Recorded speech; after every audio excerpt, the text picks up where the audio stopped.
slow 5, we go back to neutral throttle. Where's the weight go at neutral throttle? To the rear. Mostly to the rear, right? So weight goes back, fork descends, shocks collapse. Now we're holding our radius. The direction change has to happen in through here. So if we hold this radius from here, let's say it puts us on this circle, right? There's kind of like our radius circle. It tightens up somewhere in there. So riders tip over on an underloaded tire because the weight's back, they get to the direction change and they go, oh, I want to go that way. They're holding their speed, they add a lean angle and they roll the thing off the front because the front is underloaded. The weight's in the back, contact patch is small, fork's extended, and they try to get to that direction change by leaning over more. But bike's not really going to get the grip, and you'll get away with it this afternoon when it's, 85 degrees and sunny and the track temps are good and all that, tires are warm, but it's on the cold day, right? It's on that tire that's got 200 laps on the front, right? So all of a sudden when the grip is down or the pace is up, it starts to become an issue. So let's say we overslow this. Would there be anything wrong with accelerating again and picking up the brakes again? No, actually really quite efficient. If we can have weight forward at that direction change, that's the goal.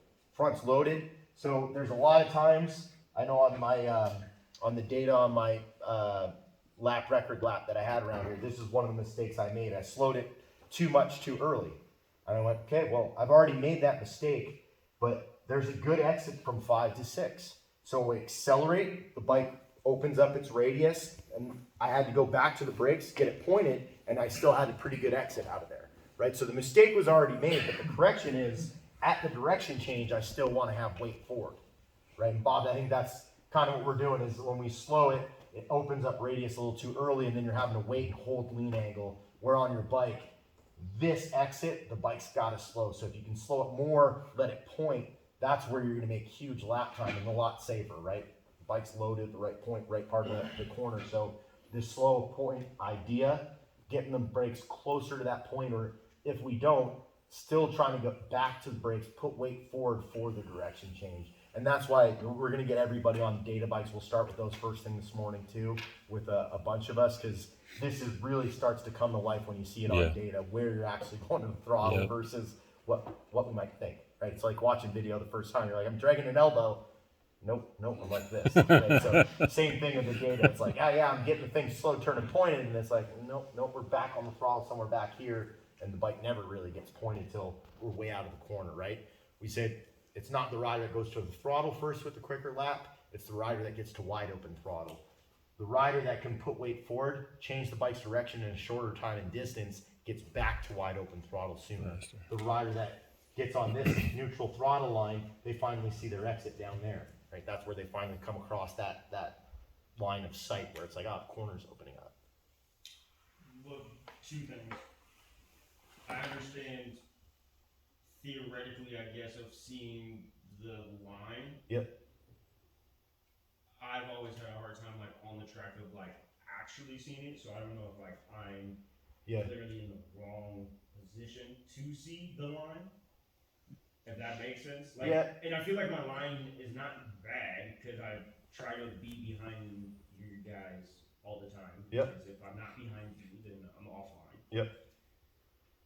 But then I'm fine following, but then whenever somebody gets we switch, I lose track of where I'm at on the track and where to see those opening up my lines.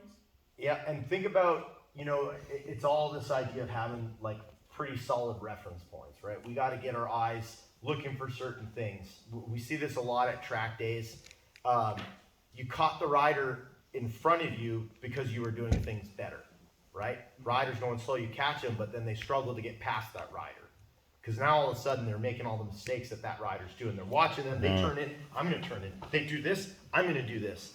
But because they were turning in too early, too late, you're watching that other rider. So even though the instructor is in front of us or the rider is in front of us, that should be something that we scan back to, but our focus should be our reference points out on the racetrack. Like turn 5, I have a reference for my brake marker. On the R1, it's where the white water barriers go to the red water barriers, right?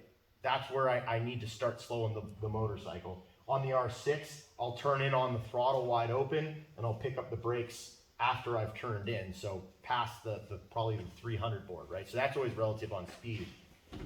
I'll have a reference for where I turn in, which is the 400 there, just because that puts me on the straightest line. It gets me an early apex, which throws me out wide, right? Once I've seen that, my eyes go to the apex, right? I got to give my bike somewhere to head, right? So I get the eyes in towards the apex, play with brake pressure, lean angle, and body to control the bike's turn-in rate and speed to get the bike where we're heading.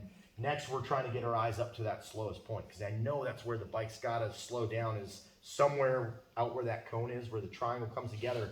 I know I have to get the bike there and modulate my brake pressure. As you start to approach it, now we're looking for our exit cone, the one way out in the distance on the left-hand side on that curbing.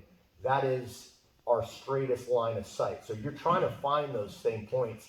And then think about like these apexes on big exit corners, like turn 2, turn 3, turn 4. Exits are lasting longer than the entry. Your focus is really on the exit point. The apex is just the byproduct of, that is my straightest line out to where it is. If the coffee machine is my exit cone, and I'm coming around this corner, and the corner of the table is my apex, I will play with my brake pressure until I can line up those 2 points. So I don't accelerate until I can see the exit take away lean angle and the bike is pointed, right? Back here, I know if I pick the throttle up, I'm gonna run wide, I'm gonna miss the apex, my exit point's back there. So eyes are out to the exit, scanning back to the apex. Nope, those are not lining up. Out to the exit, back to, nope, okay, I'm getting close. They're lined up. Now here's my straight line where I can exit past here all the way to the coffee machine, right? So it's that idea of, you gotta find the references so you can actually be in whatever control you're wanting to do.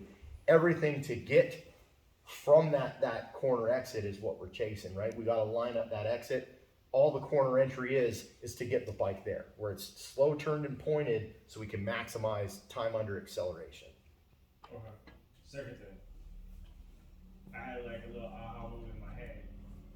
I think I'm scared of building more out wide on certain like corners where it's like you gotta get out to the corner to make the line. Yep. Because in my head I'm like, it's a dirty track, it's all the way out there. Yeah. Oh, somebody else there with me? Yeah. Yeah, no, I'm right there with you.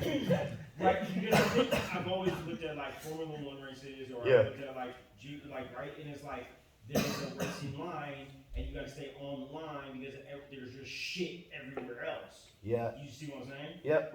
So And like there's a fear factor, not fear factor, but it's like I don't want to go out all the way out there. yeah, think about, you're trying to make the largest radius within the track limits, right? So the more everybody that's trying to open that up is ideally kind of in the same spot. At a certain pace, there's only one available line, because it's the rate of speed. The bike only turns at a certain rate, and it gets opened up, and everyone ends up on that same point, which is, you see it so much in the 17. Riders come in through here. The bike needs to get out towards this X. Why? Because this is my biggest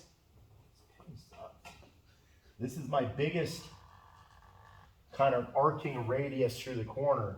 Also, the biggest arcing radius through this corner is through 16. So we know getting it out there will maximize our exit of 16 and open up the entry of 17.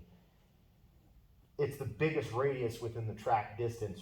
When we see riders down in here, right, which they just didn't look at that exit point long enough, they're actually on the dirty track, because all the cars, all the motorcycles, everybody is trying to open up these two radiuses. So even though you're getting out there, you're on the cleaner line, because at pace, that's where you're going to end up, right? So you see riders do this all the time. They're not looking out to the exit cone out there long enough for the bike to head there. Now it's like, okay, I'm starting to get out there. Now I can scan my eyes and then start looking for that apex. So, yes, you're letting the bike get out wide, but it is clean, and our vision is there. Our brain is saying, cool, it is safe. Everybody else in an ideal world, if we were all racing around the same pace and everything, everybody would be on the same line. Yeah. Thus, getting out wide, we're all doing the same thing. Mm-hmm. So getting out wide would not be dirty. No. Right? It's not max lean angle up there. Yeah, you're straight up and down on brakes. Oh, yeah, so you guys that's are true, heading too. towards it. Safest way to be. Yeah. Right. Less lean angle means you got more points available for throttle or brakes, right? Safety comes up. The rider that runs this low line holds max lean angle longer because they're trying to make the radius tighter. makes sense. They got to lean over more Yeah. or slow down a lot. Yeah. Right. So that's kind of Are you talking about turn 11 and turn 15? That it's dirty, that you gotta go all the way No, out there? I'm just talking about like almost. I think that's why I don't use a lot of the track is because I'm like that feeling of like, oh, I know what is it? I don't know the fucking number. Okay, before you go over Willie Hill, right? There's like you have to get out and then back in to make that straight line. Mm-hmm. Concept I understand, get out wide, go back in, but like I'm like, ooh, nobody's been there in a while. It's dirty over there. Well, I'm gonna try to riding stay- there Well, already. that's, when you were following me, I was pointing you to get way out there. Correct. And I was pointing that because I know all of us are doing it. You know what I'm saying? And we may be doing it at a higher rate of speed, but if we have grip, you will have grip as well. You know what I'm saying? Mhm. Actually, it's the other way around. If you don't follow that line, you will be in the, so if you stay close, you will be in the dirt section. It could end up like that too. Yep. Okay. Right, because that's the biggest radius within the track limit, so everyone's going to try to open it up. Right, cars, bikes, doesn't matter. It's the largest radius, and that's what everybody's chasing. How we doing? Excellent. Awesome. So I want to kick it off to Daryl here. You know, all